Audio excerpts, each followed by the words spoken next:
Hello and welcome to this week's Q&A. I'll be your host, Mod Ieza, and joining me we have special guest, John C. We have Mod Rye. Hello. Mod Wolf. Hello. Mod Ash. Hello. And Mod Justin. And towards the end of the stream we'll also have Mod Surma, who will be showcasing some of the music tracks that will be used through A Taste of Hope, which is a quest that is going to be accompanying the Theatre of Blood. Cool. So I guess, John C., we haven't seen you here for a while. Mod John C., sorry. You just got me John. Yeah, John, okay. What are you here for? I forgot I've got a handheld mic. So I'm here to give you an update on OS Mobile. And you'd think I'd have come to the sofa prepared with what I was going to say. It doesn't matter. That's not the case. So yeah, TLDR of what's happened so far. We've run 2 betas, one on iOS, one on Android. They've both gone really well. And in general, your feedback is that it's slick, it's responsive, it's a great experience. We've still got some work to do. Things like the spellbook need looking at, and we are looking at that kind of stuff. But yeah, it's going really well. So what's happening next? And I bet you want a release date. Should I give them A release date? A release date? Maybe not a release date. how about a beta start date? We could probably give them an... Yeah. Yeah, beta start. All right, how about next Thursday? Wow, okay. Next Thursday? Next Thursday. All right, we're on a closed beta starting next Thursday. Great. Damn. Wow. Awesome. As in the 10th of May, that's correct. So yeah, we're going to start the closed beta phase, which is it's really important. No longer are we limiting the betas by like 6 or 7 days, or the iOS one, which ended up going for 2 weeks. This is going to come on and stay on for as long as we need it to, basically. So that means through a game update, it's going to stay. You'll obviously have to download a new app if we've got any game engine, but that's it. It'll be instant and available. But to start with, this is going to be Android only. I don't know what else I've got to say. Okay. I mean, that's pretty exciting. Yeah. Android is always on. I open the beta next week. Yep, we're starting pretty small. I should say this is a closed beta still, but it is always on. And yeah, I'm looking to get about 10,000 in the first week to just confirm the stability and make sure that as a studio we're able to actually run this service, because that's still something we need to learn. But yeah, moving on from that, we'll be going into really wide open beta as the summer months come towards us. And iOS will come when it's ready. There we have it. Cool. I'm going to go away now. It's rather handy having a live beta like that, because it means that not only do you get to try using it and see if it works on your devices, we get to try using it to do game updates and see if we can still do game updates on it, which is, well, slightly more complicated when everything's just running on our own servers that we control. Once you've got to go through stores, that's a lot more complex for us to handle, and, well, we need to practice too. So that's the kind of thing we'll be practicing under the hood while you're wondering whether the beta's working or not. I think it'd be nice also, this week, obviously the Moss Boss is coming out, and a lot of stuff that's going out this week, you guys won't even know is going out because it's for mobile, and with it being always on, we can start telling you the stuff that we're working on alongside that as well, because of course Justin in particular has been working quite hard on mobile with Mod Jade, and a lot of features that feedback that you guys have given are going in this week, but we're going to tell you, I think, in a blog. I could be incorrect what those are, but then we'll start adding those to the update info as well. Yep. So I think for now we'll keep the mobile posts kind of like separate. I believe Mod Sween will be putting together a blog that will announce the Android Always On and the details in terms of that and what changes we've made. So expect to see info in there. And I guess towards the, in the future, we'll just combine it as part of the standard weekly update posts, because everyone else will hopefully have access as well. So Yeah. Oh, that reminds me, you mentioned Mod Sween. So he actually asked me to explain why this is Android only and not iOS. So I'll happily do that. I imagine that there's a lot of worry about it being on one and not the other. We have no problems with Apple and no problems running on iOS whatsoever, bar one, and that's the release process, in that they take up to 2 days to review our app before they can actually, before we're able to actually publish it, which means we can't give you an always-on service at the moment. We have a solution for that. It's technically quite difficult, but the team are working on it, and it's something that's not going to block us at all in the future. But right now, that doesn't exist, so that's just something to solve. So don't worry about anything. iOS is fine. Yeah. Cool. Great. Right. Thanks for that, John. I'm going to jump away now. Enjoy the rest of the He's stream. going to leave us. See you again soon. Ooh, okay. Bye, Awesome. Now, while John leaves, there's a few things that I just want to update you all on, so excuse the talking for a few moments. But let's talk about what we've got coming up in the future, in the near future anyway. So tomorrow, we'll see the release of Bryophyta, the Moss Giant boss. The week after that, we've got the Android Always On beta starting. And then the following week, we'll see the release of the Chambers of Xeric challenge mode. So we've got 3 weeks of pretty decent content coming on, jam-packed. Now, obviously, we've also then got A Taste of Hope and the Theatre of Blood that are going to be coming up relatively soon. We're not going to spoil the date of those releases on this Q&A. We've actually got something a little bit more exciting planned. So keep your eyes peeled, and I'm sure you'll see something that will give you a bit more information. Aside from that, a hot topic at the moment is third-party clients. Matt Kay was meant to be joining us on the stream today. Unfortunately, he wasn't able to make it alongside Mod Sween, so we have Mod Wolf and Rise replacements. But Mod Matt Kay has said a few things that I'd like to pass on, and a little bit that we've added in there as well. Basically, the bottom line is that we're aware of everything that you guys are saying, and we know what's going on at the moment. There are things that are being worked on. Unfortunately, I can't give you any of those details at the moment or discuss that any further. But as soon as we're able to let you know what's happening, we will. There's no time frame on that, and I just want to say that asking it every single week isn't going to make that come forward any faster. Ultimately, we know that you want to hear info, but barraging us with the same question over and over again isn't going to make you have an answer any sooner. That being said, in the meantime, our previous statement still stands, and that is that we cannot guarantee the safety of your account if you're using a third-party client. So it's always used at your own risk. If you want to ensure the safety of your account, then always use the official Old School RuneScape client. And that's about it from me. So how about let's move on to the disquestions? It's because... Has he got the disquestions? I have. So we wanted to try something a little bit different with this Q&A, and rather than have the typical content suggestion questions, which there are a few of them listed in here, it's more going to be a bit of a discussion, between ourselves and questions that you guys have asked that you've been burning to hear the answers of. So first off, we have from Hulubek, who says, which content would you add from RuneScape to Old School if nobody could stop you? Who are we going to start with on that one? Whoever wants to go first. So I'm a big fan of Diablo-style ARPGs as well. So I would really like to bring the Shattered Worlds update that RuneScape released last year. That was which was essentially kind of like running rifts and greater rifts in the Diablo series. I think it was a year ago this Monday, actually, funnily enough. So, yeah. Interesting. Anyone else? Yeah, I'll have a go. Oh, hello. We have Mod Maz on the chat as well, who was also mic'd up. So one of the things that was almost ready when we brought Old School out was actually the next quest after Hand in the Sand, and that is Back to My Roots. I'd love to have brought that across. Awesome. I wish we could have Chosen Commander. We actually can have Land of the Goblins if people want it, but since it's not the most exciting quest and it leads to a crashing and a kind of cliffhanger ending that we would not be able to resolve without Chosen Commander, we haven't tried pushing Land of the Goblins at you. But Chosen Commander was like my favourite quest of all the ones I'd done, including the ones I'd written. I mean, I'd been playing quests for years. I'd written quests. I played Chosen Commander by Mod John A, and suddenly it felt like seeing what a quest could be for the first time. So, not the least of which is it ends a rather long storyline, which is something that will be a bit harder in Old School, because while we can have Land of the Goblins, if we wanted to finish off the Dorgshoon story, we'd either have to recreate Chosen Commander, which is sadly unfeasible, or we'd have to make something that was a bit like it ended the story but wasn't the same. And I have a feeling it wouldn't be as good, frankly. Or we tell a completely different story, and none of these are exactly ideal. Anyway, so I wish we had that. Sorry. Okay.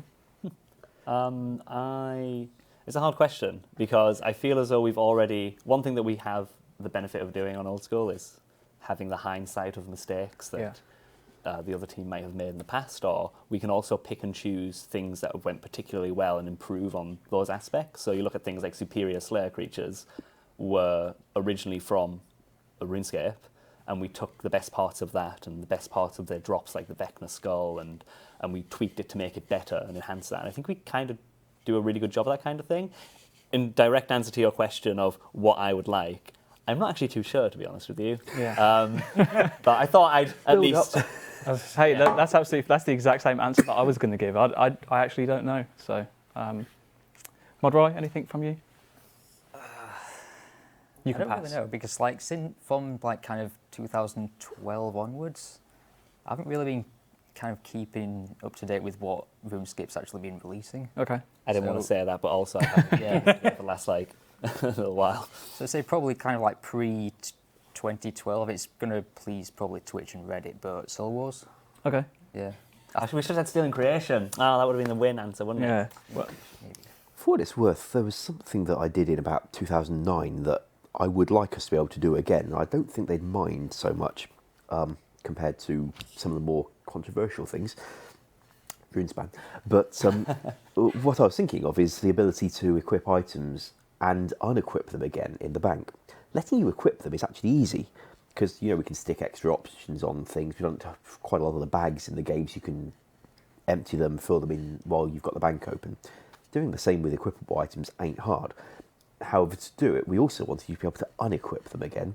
Otherwise, it would be really quite frustrating. Click the wrong thing. Now I've got to close the bank, take my clothes off, and open the bank again. That's you do. That's why high street banking is going down the tubes, by the way. So, what I'd like is to be able to merge the bank screen with the equipment interface, like I did in like 09 or thereabouts, maybe 2010, and then you can not just equip and unequip your items, but have a proper loadout experience, see your stats of what you've got, try something different, switch back to the bank. I think I made it lag free as well, so that was convenient. The thing is, I can't just copy the code I used that time because it was in the bank. Oh, no, that's the easy bit of it. It's the game frame. Like the game frame code that Maz and I have in Old School is very different to what was put together in 2008 when other RuneScape first got a big game frame. We would not be able to use the same implementation. Nor would we wish to, because it was a dirty, dirty hack. And I think these days we can do that kind of thing a lot better than we did then. I'm interested in what the chat would think on that question as well, to be honest. I saw a couple that I quite liked, like loot beams. of what they would I quite like to enjoyed loot beams. I don't know if people would like that as a toggleable thing, but that wasn't a bad suggestion that I saw. It's nice to have a notifier other than just the mess. I want to be cheeky and have a second one. I want a proper clan system, but without the Citadel. Oh, that'd Okay. that'd be I really think good we'd as all well. like one without the citadels. the longer you leave this going, the more and more things that you think of. And I've started to think of things now, but I'm not going to keep it on anymore. We've got plenty of other discussion points to carry on with. So the next one actually is very similar. It might actually help out. So Francesco says, part of the theme of RuneFest was filling in the gaps. Are there any particular blank areas on the map that each member on the couch would like to tackle next? And if so, why? And what kind of content would you put there? Quite long, but Gonna start, Ryan. I need more to think. Oh, I was going to go the other way around. I don't know if I can say it. Okay, that. I want to fill in. Firstly, there's this part on the right side of the desert that looks ugly at the moment, where it's just black boxes and it just cuts off to invisibility, which I like to clean up anyway. But Menaphos, I think we've discussed this before, so I think I can say it. Okay, I really yes. hope that I'm pretty sure we said something. well, we're about to find out. Great, so. yeah. We have before Theatre of Blood ever even came into concept, or that area of being the next idea of a raid's location, we discussed the possibility of Menaphos being that next location. And just the desert theme surrounding it, mummies and that kind of scarabs kind of thing would be really cool, I think, for a raids kind of thing. I think it'd be pretty cool. And if we've done, James Eric with randomization and we're doing Theatre of Blood with a linear pathway, to me it would make sense that if we were to do Menaphos in the future, we'd go back to a randomization and we could almost rotate on a different type of raid system. Okay. And I'd quite enjoy just the theme of that area. I'd like to fill in Menaphos, would be the answer. I'd be up for that, although I'd like it to be quite a long time after this raiding dungeon before we do another. Oh, raiding absolutely. dungeon. Yeah, absolutely. Fortunately, the kind of update you're describing would be a very long time away, so Yes. that's not an issue. Because it's now, we launched Chambers of Xeric at the start of 2017. It's well into 2018 now, so it's been nicely over a year. I think we can afford a while before we try and write another raiding dungeon. But I would like to fill in that desert like you describe. Like, I think they got a bit more with the Missing My Mummy quest with the Mastaba they put I there. think they cleaned it as well. They cleaned the rest of it up and did the rest of the landmass while they were there. Yes. But it was just emptiness. Okay, I'm the same, by the way. I'd love to see an expansion of the desert area. I think I said before in the last Q&A, Desert Treasure 2 as well as part of a quest. So if anything can tie into that, that would be awesome for me. So Would that use the design mod West told us about one day? maybe. Don't tweet at Jagex West and ask him about Desert Treasure 2. He's been working on a lot of things, actually, a lot of reworks that we're looking to announce in the near future. Just not as anything that we're actually going to do, but more of a kind of like, this is an idea. What do you think about it? And gather your feedback on it and go from there. What about you? What about you guys? Area-wise, you said Menopause as well. Yeah, I think Ash, were you similar in terms of desert? Actually, well, while I'd like to deal with the coastline there, the particular black hole I'd like to fill in would be the one in the kind of ice area to the north near Gorok, because we don't have what RS3's got there, but the troll quest I pitched at RuneFest over a year and a half ago would be a way of putting something there and also being able to refer to the lore. So we'd still be consistent, in fact, but it wouldn't be in use for that. But the troll area that we pitched, Weiss or Vice, I'm not sure how it was going to be pronounced, who cares, would fit really nicely with what would be there in the other game. Cool. Yeah, really cool. I was going to say the troll area as well. I Okay. can't wait for. Nice and easy. I see it's Mod felt- Maz is eager with the mic there. I'd love to explore more of Fossil Island because there's so much more in my head and players' heads. Their ideas that they've come up with are some really cool ones. Fossil Island 2, you heard it here first. But another island. Not necessarily another island, but maybe more parts of the existing island that they haven't found yet. Okay. And that fossil boss that that spoke too. of would be rather nice. Oh, that definitely is, yes. Cool. Roy, do you have enough time? I mean, Jay kind of stole my thunder with that. Oh, That was in my sorry, mind. But I didn't know That's fine. if we could say it, but yeah, Menopause Raid would be. Awesome. Cool. We've had a quick question coming through the chat from 666 Dalmatian. Very fitting name for the question. Is Archie dead? No, Archie is not dead. He's on holiday. So Celebrating his birthday. yeah, of course. Great. So the next question comes from Deacon Steele, which says, we have heard the horror stories of trying to read the Ape Atoll code and make changes to it. What pieces of older code have been the hardest to understand and work with besides this? Up until about February, farming. Yeah. Then I kind of nuked it. yeah. It's not too bad now. You sure nuked it all right. It's several thousand lines shorter for a start. It used to be that there was one set of code for the growth timer while you're online, a separate one that was a lot longer for the growth cycle when you log in and it's catching up. And you had to remember to update both in very laborious ways for every patch you wanted to add. Now there's one that does both, catch up and online, and what you tie into it is actually shorter than either ever was, and rather easy to work with.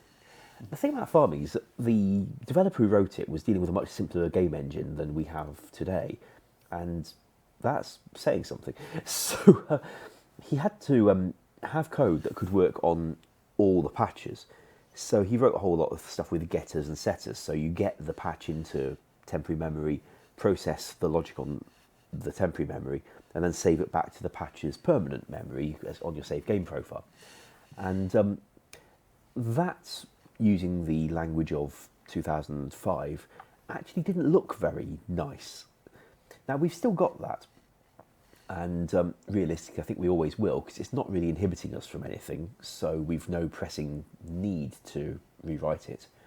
It would just be, well, risk of bugs for you and a lot of time not doing other things you want for very little benefit to anyone, including us. So that's probably staying, but it's at least easier to read now than it was. And the code for when they grow is mine, and broadly speaking, people seem happy with how it's ticking these days, so I'm quite happy about that. Also, Slayer assignments, that was unpleasant. Used to be from 2004 to 2005, sorry, to well, about 2014 for 15 for Old School.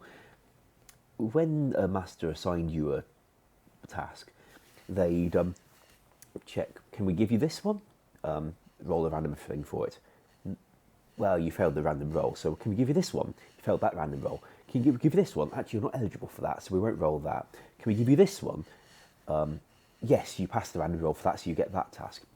It means that the chance of getting that task depended quite heavily on which order the list was in, whether you'd unlocked the ones that were written above it in the list. And if people said, what's the chance of me getting this one? The answer would take quite a few minutes of calculation to find out, and they didn't have simple weightings, because while they had a weighting, it was dependent on how far down they were in the list, and whether the things with requirements were above or below them. So getting rid of that was very pleasing. For that one, I did actually copy the logic used in RS3, written by Mod Pneumatic, I think his name was. Another Matt we've had over the years. He wrote the Smoking Kills quest and rewrote the Slayer task code to go with it. And while I didn't copy his code, I did use the same kind of code he used, only with simpler variable names that weren't all called Smoking Kills on the SMKI_. Well, yes, the entire Slayer system in RS3 depended on the Smoking Kills variables from that point onwards, and we don't need that. Actually, Maz, can you explain what you did with potions? Because I know you did a big rewrite of making mixing potions and stuff. Because I remember every single potion had the code duplicated for making it. Same piece of code with a couple of different things changed as to what potion you got. So I moved all the data onto the object configs themselves and wrote some nice generic code which just dealt with it and created your potion. I had to test that. I had to create every single potion in-game using each item on every order possible. So use the vial on the herb, use the herb on the vial, use the secondary on the vial, and so on and so forth. Thank you very much. Kieran also, because you'd think it would be a part of herb lore, but evidently drinking potions is completely separate bit of code as well. So Kieran had to rewrite that when he did and it was for such a stupid thing. It was for that auto smash functionality from Barbarians, where when you finish the potion, you smash it and you delete it out your inventory. And he had to centralize the entirety of the code of drinking potions, and I think he again put the effects on the config. I can't quite remember how he did it, but previously it was, if you up this 4 dose, 3 dose, 2 dose, or 1 dose, it would be you do this effect and then you change to this, and you delete this item and then add this item back, and it was just this copied code of 3,000 lines that Kieran condensed to 20. So I had to give myself every potion in game and just drink it and make sure the effects worked, which was quite fun as well. Sounds like fun. With the joys of QA. Yeah. It's the job.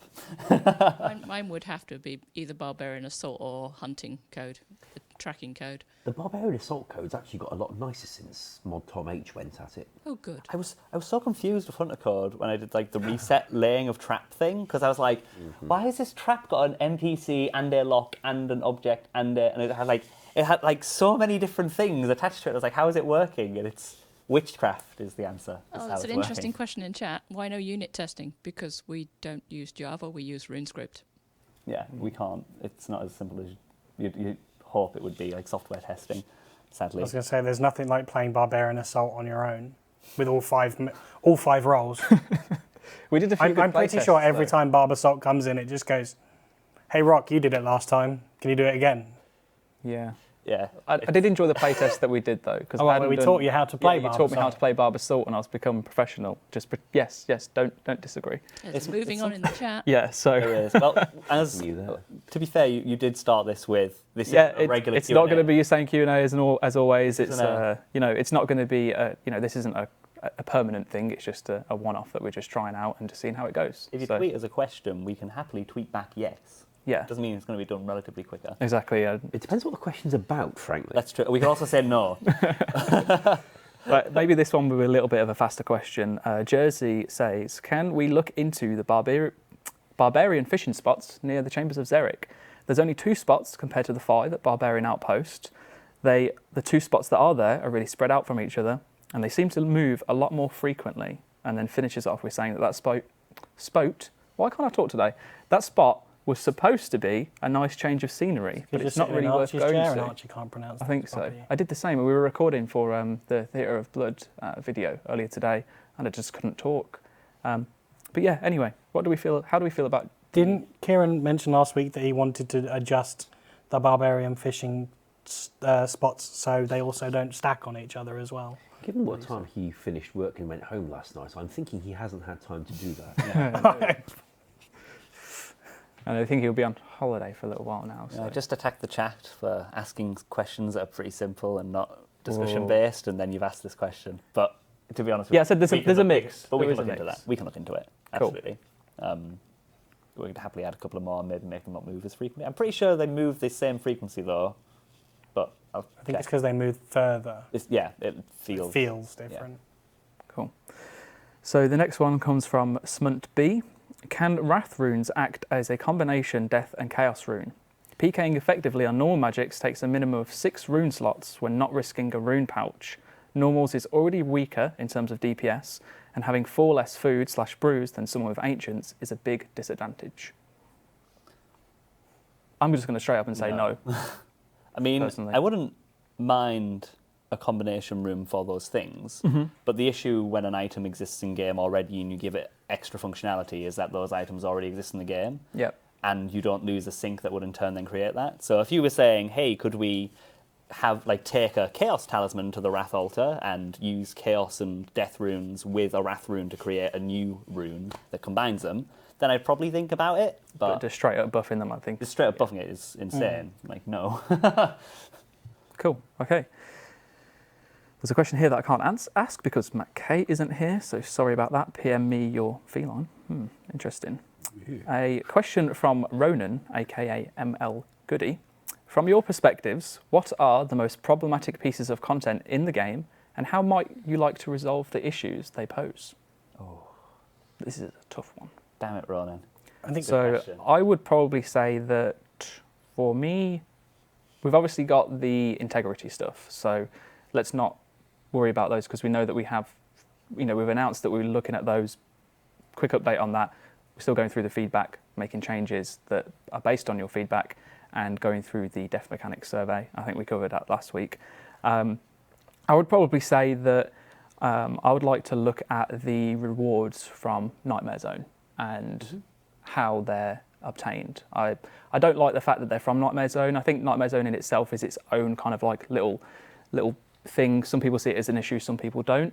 So I'm not too concerned about the use of training in there. Maybe it needs a little bit less of XP that it gives, and that would probably be the solution to tackle the training. But the rewards, I would love to see them come from different areas, whether that be different mini games or just different activities in general, especially the stuff that is related to Slayer. I think should be part of Slayer. There's quite a lot in my head that I'm thinking about with this question. The herb box being available from the Tithe Farm has also come up recently. Oh, that'd be nice. That's what I had to say about that, though.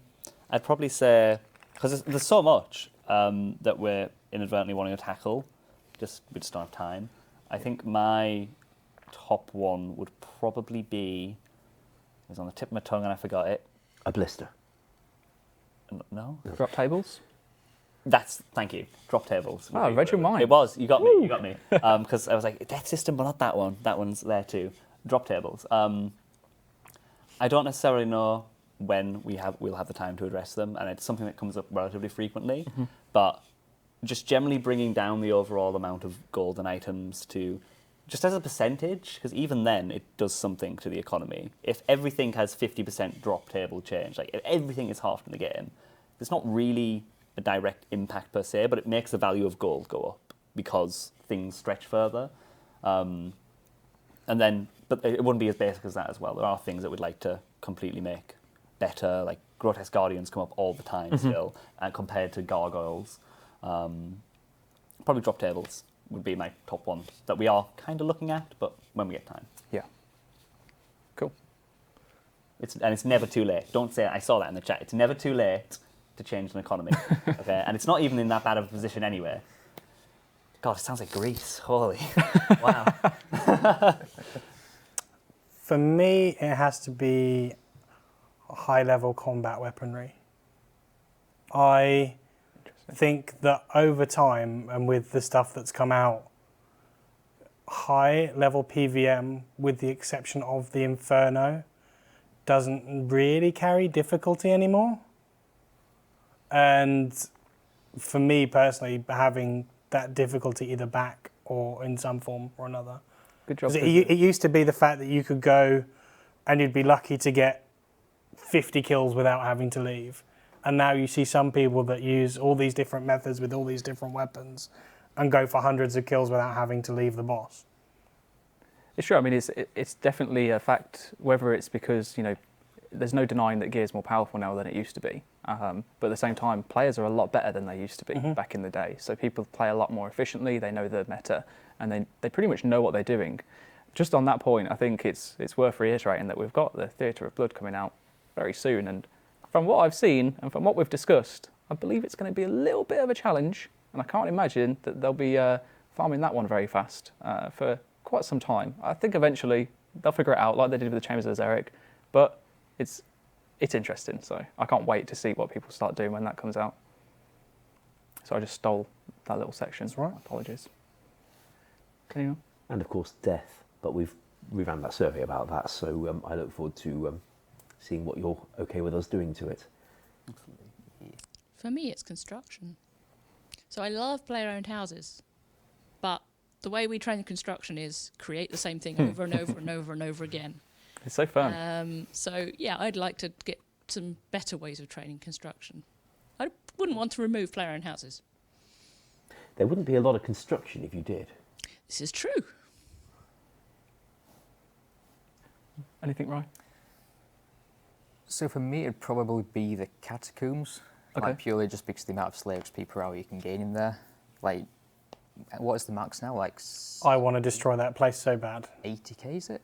No. Yeah. Well, I think Smoke Devils are the best task, but you can push 100k XP an hour in exactly. things like neck reels. That's a lot, isn't it? I mean, it used to be, like 25k-ish that you were expecting to get, and now it's getting kind of ridiculous. Okay. So that's what might change. So what would you suggest we would do in terms of the catacombs? Do you have any kind of like ideas in mind or changes that you would want to make? I mean, the removal of multi-way combat would probably be the easiest fix, but then I don't know. It's a hard one to judge, really. Yeah. I wouldn't even remove multi. I'd probably just add magic defense to the creatures. That would Okay. probably solve most Well, issues. And then you could argue, okay, but the chins, but the high defense would probably negate that for some creatures anyway, which is fine.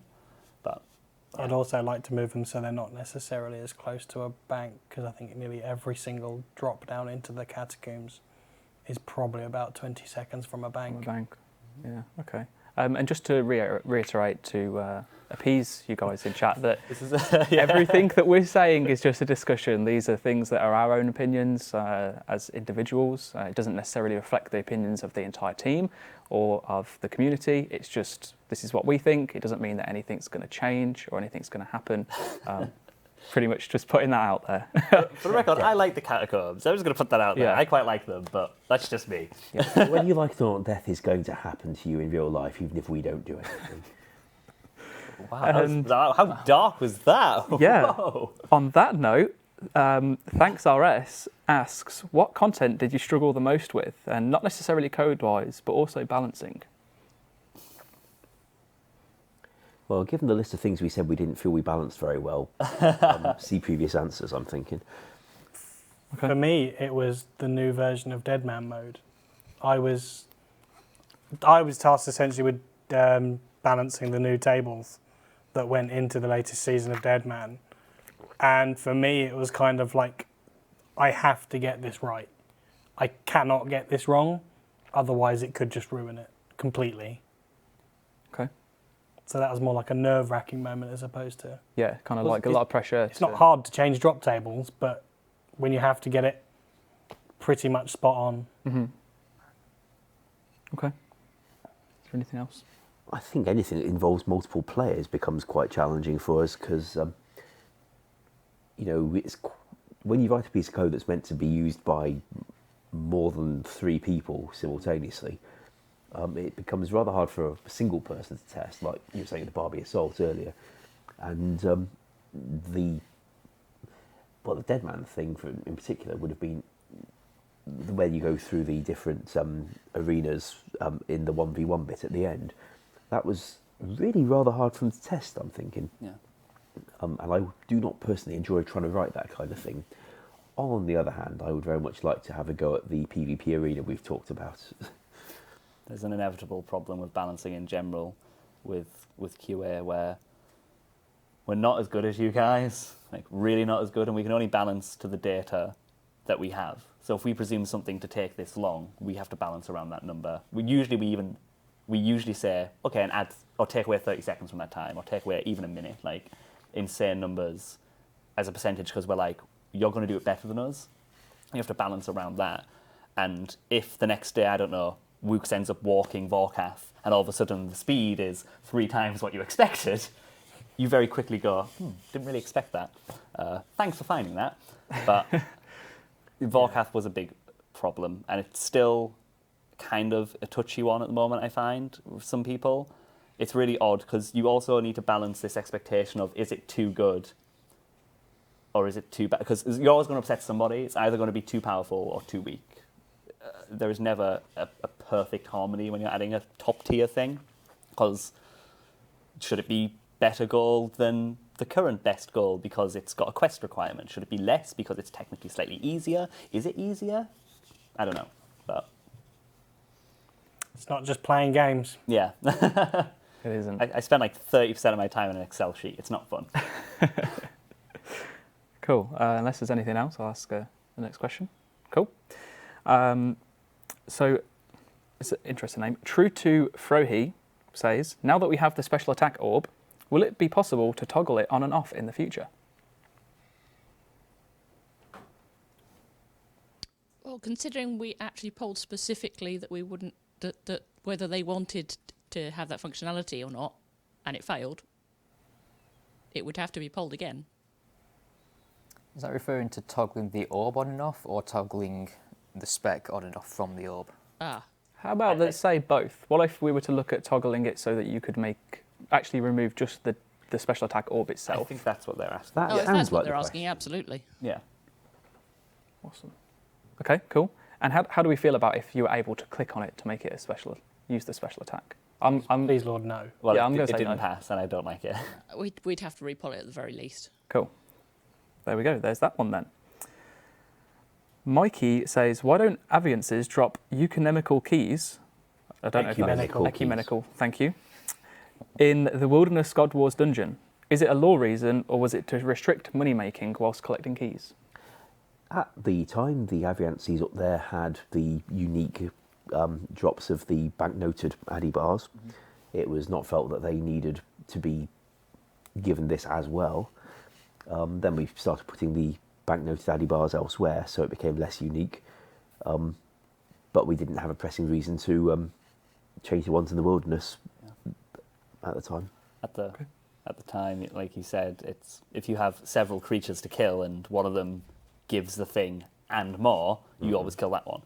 Just a bit. It's what I call the Adamant and Rune Dragon problem, where if you release a lower tier of a creature as you simultaneously release a better creature, one of them is always going to be worse to kill comparatively to the other. That's just how it works. It sure would be convenient if you could go there, get your ecumenical keys, and come back with a nice stack of adamant banknotes. Absolutely. Probably quite a large stack, I'm thinking. But we just didn't have a pressing reason to enable that for you. Okay. Jeeval asks, how does the old school team think the hashtag Fantasy EHP League could be improved next season? So I'll let you answer shortly. I'm just going to quickly say one thing that myself and Modsween want to do is actually open up support to other communities doing other competitions. And we feel that one area that we could improve on in general is actually putting together some kind of way that you guys can pitch towards us competitions or events that you want to run.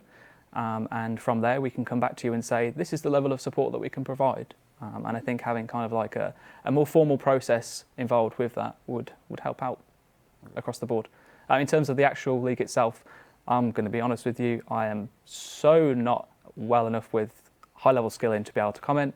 I think that they're doing a great job of running it at the moment. I'm keeping in touch with the guys and the rules that they're making. And yeah, I'm really enjoying it actually. And the memes that come out of it are absolutely hilarious. So I don't know. I was going to say a similar thing to what you just said, Cool. except I was just annoyed because I wasn't going to be on stream today. Obviously, I was a fallback for Matt, Yeah. and I wore my Hexus shirt in preparation for it. Didn't come on with it, so sorry, but I was going to come on with it. Going to support that, surely you should be going for a Yak Boys shirt. Nate's not Yak Boys. It's all about the Brimhaven big ballers. Oh, I don't know. Ditter Bitter asks if we have any update on the Arim staff glitch. So I worked with a couple of players recently to get a lot more information on it, because a lot of the reports I got was, this happens, and it didn't really tell me a lot. At which point I got a lot more information on what was going on. I entered an issue into our system for it to be looked into, and Ash kindly looked into it for me. Yeah, I worked out that one last weekend, I think it was. Sometime last week, anyway. Where's the status of the testing on that one? It is awaiting QA, and currently it's scheduled for next week. Cool, thank you. Oh, there we have it. Thanks. Martin 2007 asks, where is the Raids 1 Qual Week you talked about some time ago, and also in the challenge mode dev blog? I think that one. So I believe Mod Sween will be taking on that project in terms of from a community side of things. I can't speak again. In terms of where is it? Well, we've obviously told you now that in 3 weeks' time we'll be releasing the Chambers of Xeric challenge mode. We all know that Chambers of Xeric challenge mode is going to be a set room order. You obviously don't know the details in terms of what rooms are in there, but it's very likely that they're going to be rooms that you wouldn't normally do, that you would have done in a normal challenge, normal raid, that you would have potentially scouted and changed out for the best order. So obviously we're looking at feedback in how we can balance other rooms and make changes. It feels like actually this is a perfect opportunity for you guys to go in with challenge mode, try it out for a few weeks. We've obviously got the leaderboards that are going to be set based on the times that they were done in the weeks. And then after a few weeks, we'll realise we'll get a lot of feedback come through, and then we'll open up discussions of, okay, which rooms do we need to look at? What changes do we need to make whilst it's fresh on everyone's mind? And then, following on from there, it might be that for the first 2 weeks, the speeds were slower because the rooms weren't as balanced. And then the following weeks, it's much faster. And that's okay because, they'll be recorded, you'll know at which dates and times. But I feel like that's a good approach for us to take. Yeah, two main reasons. First one is a great way to get data set, to get accurate time, because obviously we know the rooms of trouble for many people and timing, but if we can really nail down the average time for those rooms and get really direct feedback quickly and very freshly on the mind, that's good for us.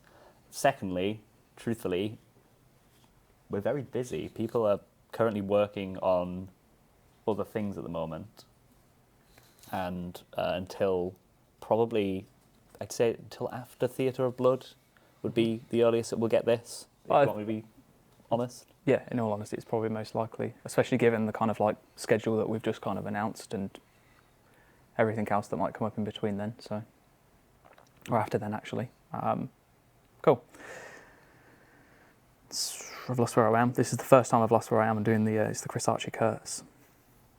Okay, another update. Zebrinu asks if we can get an update on the log storage for balloons from the most recent Qual poll, please. There is a few remaining jobs from that Qual poll, but it's kind of like the same response that Mod Wolf just gave to the last question, that we know they're there, we do want to do them, but as he said, we are also busy with the bigger projects at the moment.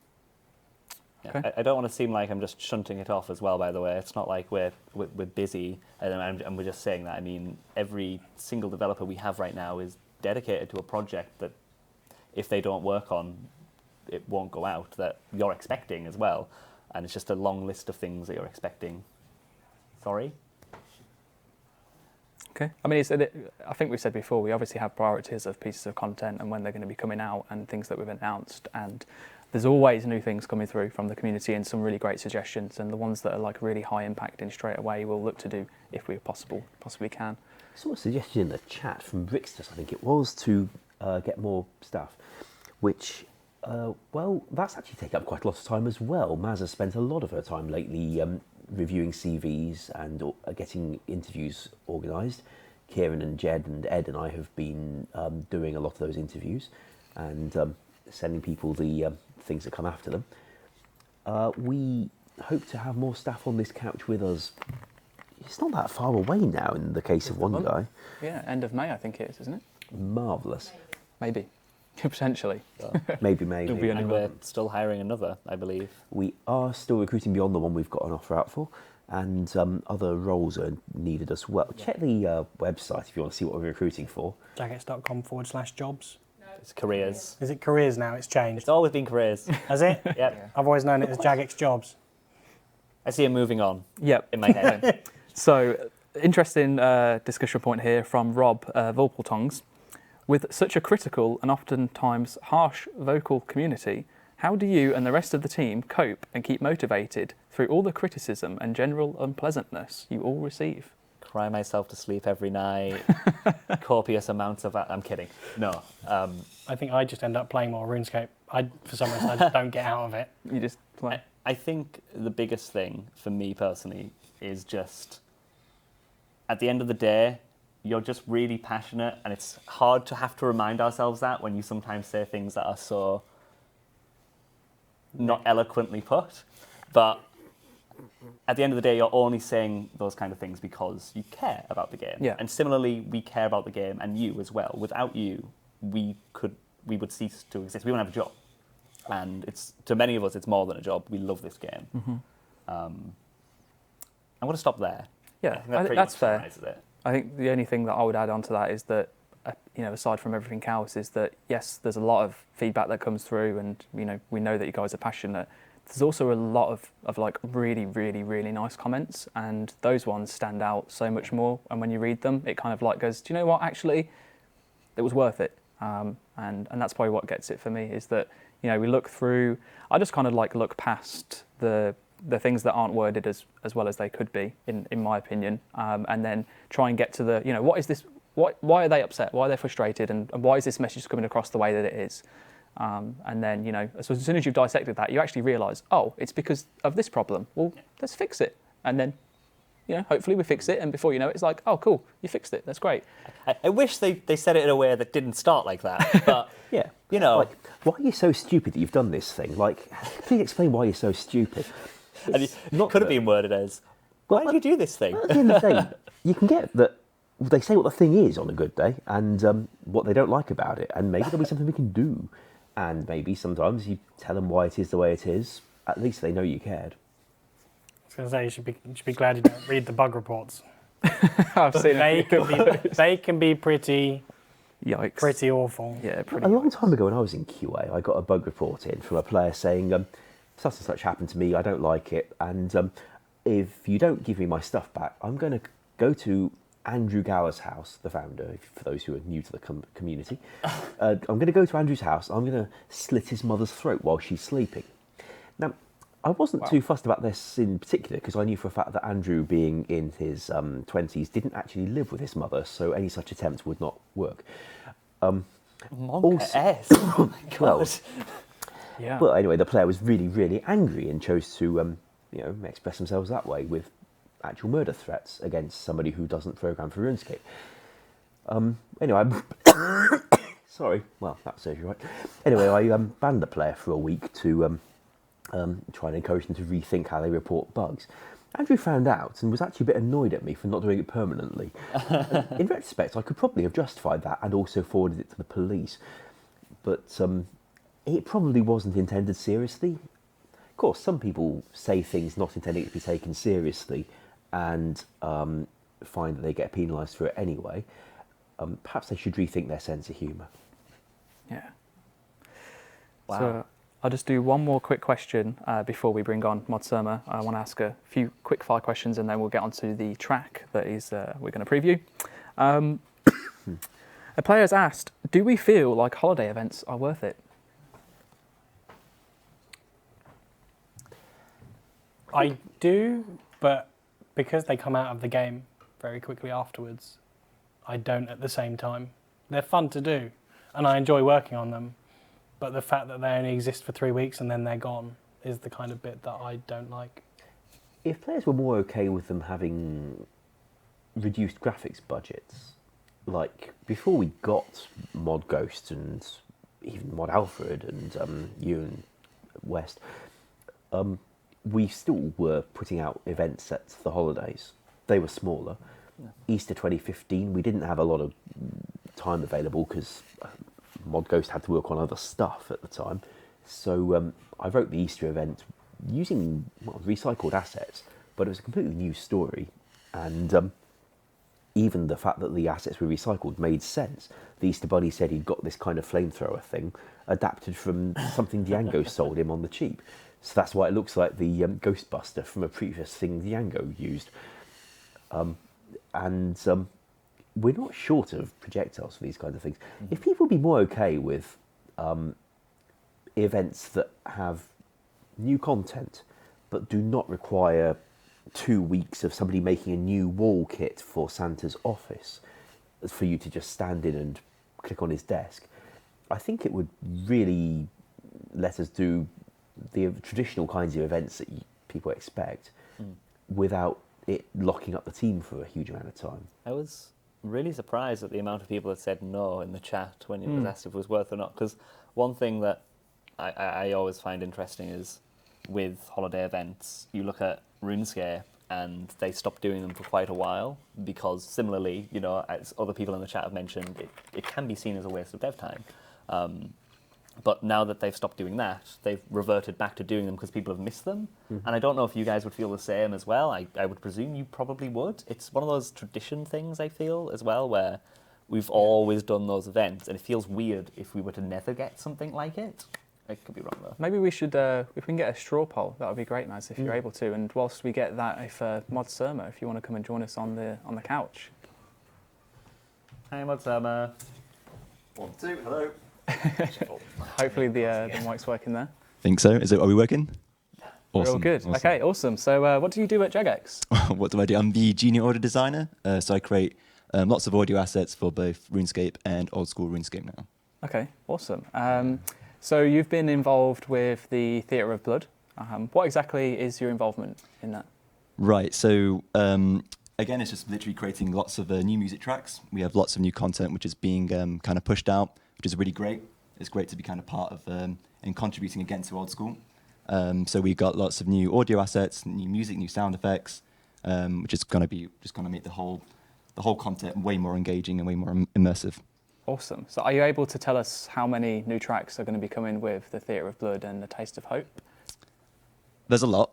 Okay. There's a big amount. I don't want to say exactly how many, perhaps, but there's have a good chunk of good stuff coming your way. I was going to say, talking of audio quality, they seem to like your voice. Oh, thank you. Thank you. Great. So how is the overall progress coming along then in terms of like your completion of those tracks? Progress as well. So myself and Mod Ian, who I'm sure everyone knows as being the kind of original composer of all the old school tracks, which we hold very dear to ourselves. Progress is going well. We're kind of pushing ahead. Really churning good stuff out. You know, we're always discussing new ideas and what kind of direction we need to go in for the new kind of arenas and dungeons. Awesome. So how do you make a track? Just run us through the process of making a new music track for Old School. Really briefly, I guess. It's we I don't want to bore you too much with all the kind of music details. Oh, it's fine. They listen to me all the time. Yeah. No. Okay. Well, it's something. Well, it's something which we call MIDI, but it's kind of like sampled music and sampled music data, which we then kind of change different pitches, and we put it through something which we call a DAW, creating like lots of instrumental parts, harmony, and all this good stuff.